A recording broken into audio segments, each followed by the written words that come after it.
It all started as a whisper, but it quickly turned into a storm. The world of 90 Day Fiancé had seen plenty of drama before. Cheating rumors, broken engagements, secret marriages, but nothing like this. Fans were completely unprepared for what came next. Jasmine Pineda announced that she was pregnant, but the father was not Gino Palazzolo. It was Matt. Even more shocking, Jasmine reportedly told Gino directly, "I will not stay with you. I am carrying Matt's child, and I will only marry Matt." Those words crushed Gino. People close to him said he was devastated beyond belief. He never imagined such betrayal. What followed wasn't just emotional pain. It turned into a legal battle that would change everything. According to court filings, Gino later sued Jasmine for breach of trust and financial fraud. He claimed that while they were still married, Jasmine became pregnant by another man, which legally put him at risk of being considered the child's father. He also stated that Jasmine had borrowed $75,000 from him over time. When he asked for the money back, she denied ever taking it. In court, Gino's claims were reportedly proven true. Evidence and witness testimony showed that Jasmine had taken the money and misused it. The court ruled that she had broken the law and embezzled $75,000. She was sentenced to 4 months in prison. This wasn't just a story about a relationship ending. It became a story about trust, money, fame, and consequences. It all became public on what was supposed to be a normal Thursday morning in Panama City. The sun was out, the air was thick with humidity, and Jasmine looked glowing in a pastel blue maternity dress.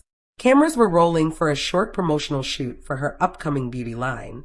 Then, without warning, Jasmine turned to the camera, took a deep breath, and said the words that shocked everyone. "I'm going to be a mother," she said. "But the father is not Gino." The room went silent. A producer froze in place. Someone dropped a microphone. No one knew how to react. Within hours, the clip leaked online. At first, fans thought it was fake or clickbait. But that same evening, Jasmine confirmed everything during an Instagram Live.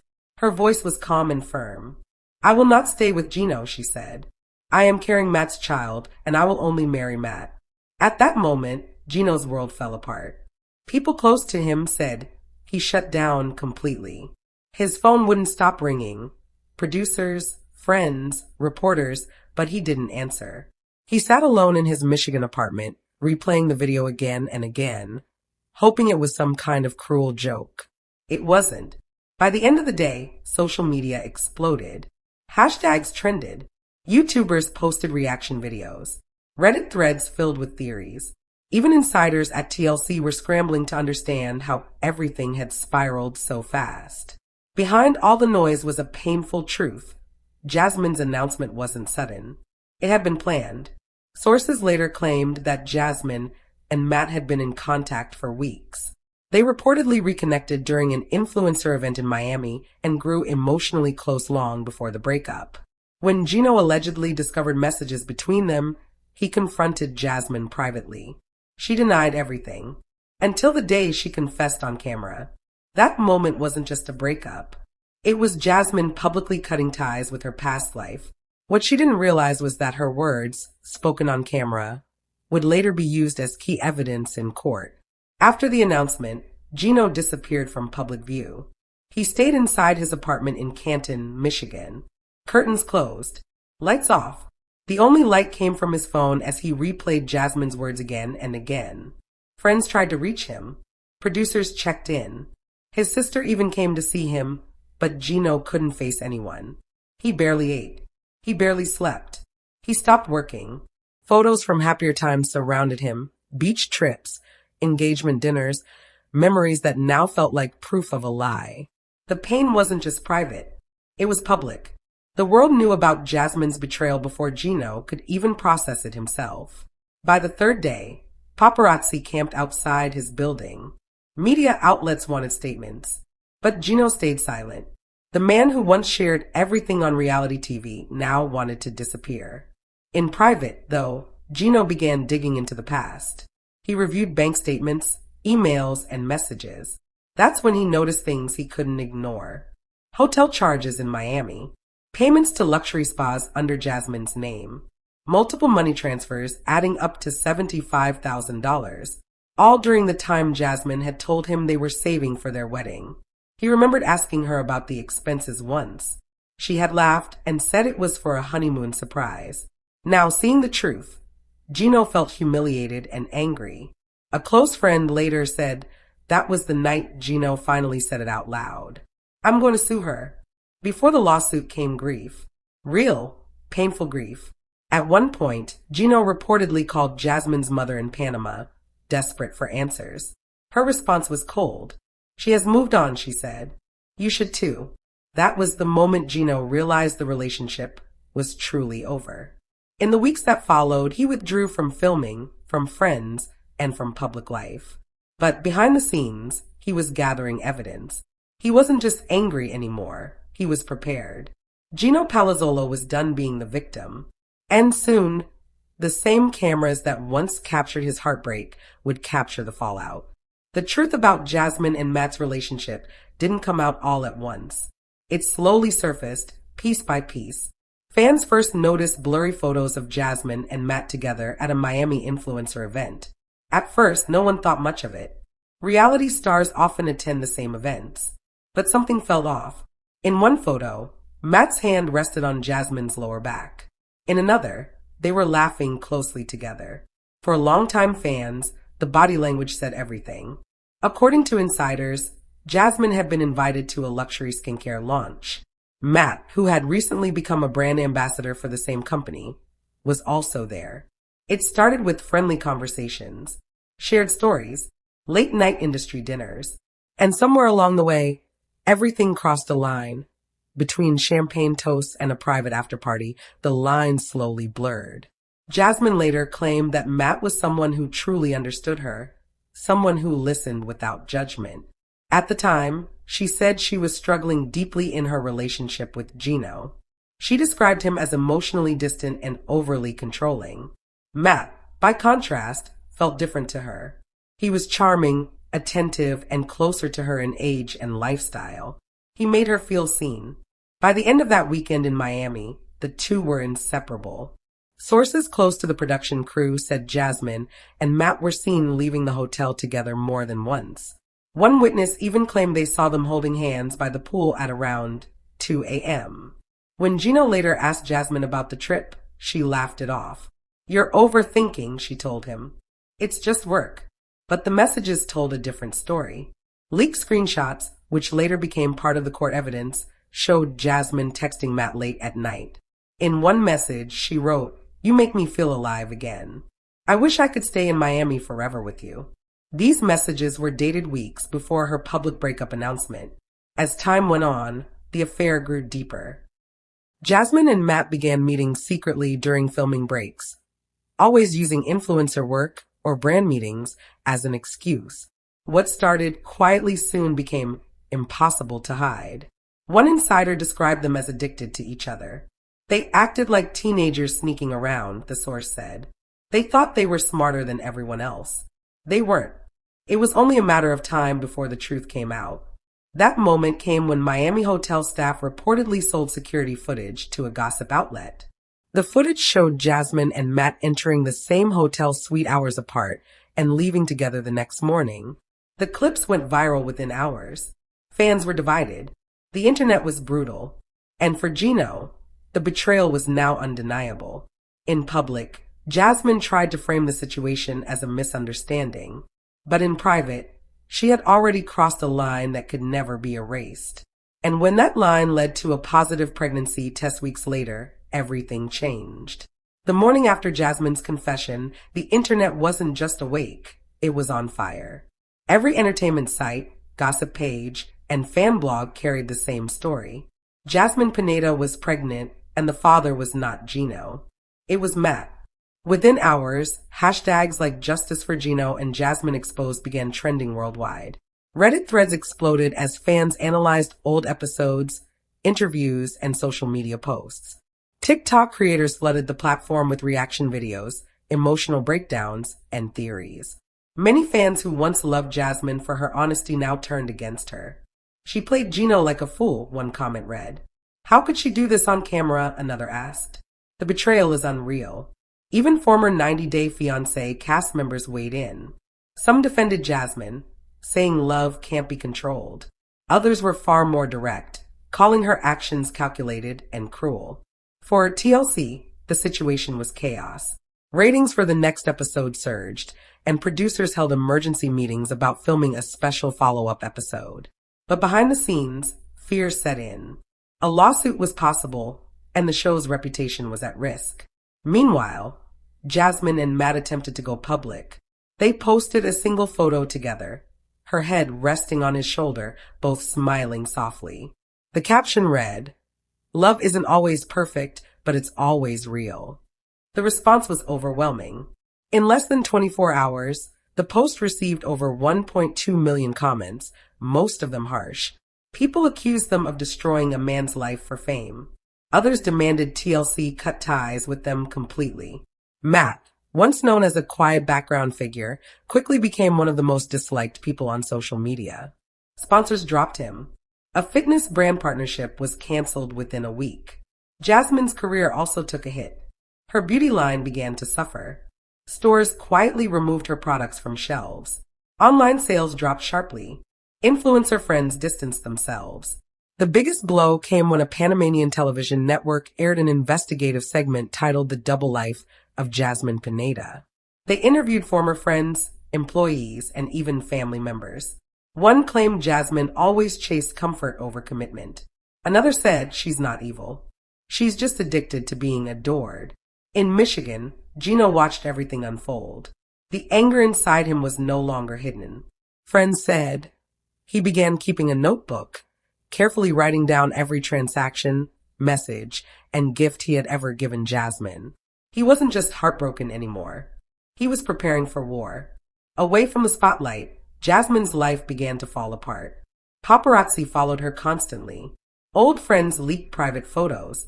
Her messages filled with hate and threats. Matt tried to protect her, but the damage was already done. What began as a secret love story had turned into a public disaster. As the world watched Jasmine's fall, one question echoed everywhere. Was she a victim of her own choices, or the mastermind behind everything? Gino Palazzolo had always been known as the calm, awkward man on 90 Day Fiancé, a man who wore his heart on his sleeve and his hat indoors. But after Jasmine's betrayal, something inside him changed. The heartbreak slowly turned into resolve. The sleepless nights, the humiliation, and the endless replay of her words, "I will only marry Matt," became fuel. Gino was no longer the broken man fans pitied. He was focused. It started quietly. Late nights at his desk. Papers everywhere. A half-empty bottle of bourbon nearby. He searched through emails, payment records, and text messages, looking for proof. And he found it. Wire transfers labeled wedding funds, home deposit, and investment gift. Over time, they totaled exactly $75,000, all sent to Jasmine's Panamanian bank account over the past year. He remembered every transfer. Jasmine had told him it was for their future, a home, a business, a life together. Now, rereading her messages, they felt poisonous. "Trust me, baby. I'll handle everything. You'll get it back once it's settled." Those words, once comforting, now felt like manipulation. Gino organized everything by date. He printed receipts, screenshots, and bank logs. He placed them into a thick black binder and wrote one word on the cover. Once Gino made the decision, there was no turning back. The binder stayed on his desk, growing thicker by the day. He added screenshots of text messages, bank confirmations, travel receipts, and even handwritten notes from Jasmine asking for help just one more time. Each page felt like another piece of his heart being torn out, but also another step toward justice. Gino contacted a lawyer in Michigan, someone experienced with international financial disputes. During their first meeting, Gino laid everything out. The affair, the pregnancy, the money. He didn't exaggerate. He didn't need to. The evidence spoke for itself. The lawyer was quiet for a long moment after reviewing the documents. Then he said something Gino would never forget. "If even half of this is provable in court, you have a strong case." Legal notices were filed shortly after. Jasmine was officially served papers accusing her of breach of trust and financial fraud. When news of the lawsuit leaked, it sent another shockwave through the fanbase. Jasmine publicly denied everything. She posted a tearful video claiming Gino was trying to control her even after their breakup. She said the money had been gifts, not loans. She insisted the lawsuit was revenge, nothing more. Matt stood beside her in silence, his arm around her shoulders. But behind closed doors, panic was setting in. Court documents revealed that the money transfers were clearly labeled and documented. Some messages showed Jasmine promising repayment. Others referenced shared investments that never existed. Slowly, her public story began to fall apart. The case moved forward faster than expected. Because the transactions involved large sums of money and crossed international borders, Panamanian authorities became involved. Jasmine was ordered to remain in the country during the investigation. Travel plans were canceled. Brand deals quietly disappeared. For the first time, Jasmine couldn't talk her way out of the situation. The court hearings were tense. Gino appeared calm but visibly thinner, worn down by months of stress. Jasmine arrived with legal representation, dressed carefully, her expression unreadable. When Gino testified, the courtroom was silent. He spoke about trust, about believing in a future together, about sending money not because he was forced, but because he loved her. He described discovering the affair, the pregnancy announcement, and the financial truth all at once. At one point, his voice cracked. "I didn't just lose my wife," he said. "I lost my sense of reality." Jasmine's defense argued that the money was freely given, that Gino was a willing participant, that their relationship was volatile, emotional, and unclear. Then the evidence was shown. Bank records, text messages, witness statements, even leaked hotel footage timelines that matched the dates of certain transfers. The courtroom atmosphere shifted. The judge asked pointed questions. Jasmine struggled to answer clearly. Matt was never called to testify, but his presence hung over the case like a shadow. After weeks of testimony, the court reached a decision. The ruling was clear. Jasmine Pineda was found guilty of financial fraud and embezzlement. The court concluded that she had knowingly misrepresented the purpose of the funds and had no intention of repayment. The total amount confirmed was $75,000. The sentence was 4 months in prison. The room went silent. Jasmine showed no emotion at first. Then her shoulders dropped. Matt was escorted out by security as reporters rushed forward. Cameras flashed. Headlines spread across the internet within minutes. Some fans felt sympathy. Others felt vindicated. Gino did not celebrate. He simply closed his eyes and breathed. For him, the verdict wasn't about revenge. It was about being believed. Jasmine was taken into custody shortly after sentencing. The image of her being escorted out of the courthouse became one of the most shared photos of the year. A reality TV star once admired and feared, now facing real consequences. In prison, Jasmine kept to herself. According to reports, she rarely spoke to other inmates. She wrote letters that were never sent. She declined interviews. The fame that once protected her was gone. Matt disappeared from public view. His social media accounts went silent. Friends stopped mentioning him. Some claimed he tried to distance himself completely from the situation. Others said the guilt finally caught up to him. When Jasmine was released 4 months later, the world had moved on. Her beauty line was gone. TLC cut all ties. Former friends avoided her. The cameras that once followed her everywhere were nowhere to be found. She returned to Panama quietly, no announcements, no statements. Gino, meanwhile, slowly began to rebuild. He returned to work. He reconnected with family. He started therapy. Friends said he laughed again, though not as easily as before. The pain didn't disappear, but it softened. In a rare interview months later, Gino was asked if he regretted taking Jasmine to court. He paused before answering. "I regret trusting someone who didn't deserve it," he said. "I don't regret standing up for myself." As for Jasmine, some say she still believes she was misunderstood. Others say she knows exactly where things went wrong. The truth may lie somewhere in between. What began as a love story on reality television ended as a cautionary tale. About fame, about trust, about what happens when private betrayals become public disasters. And long after the cameras stopped rolling, one thing remained clear. Actions have consequences,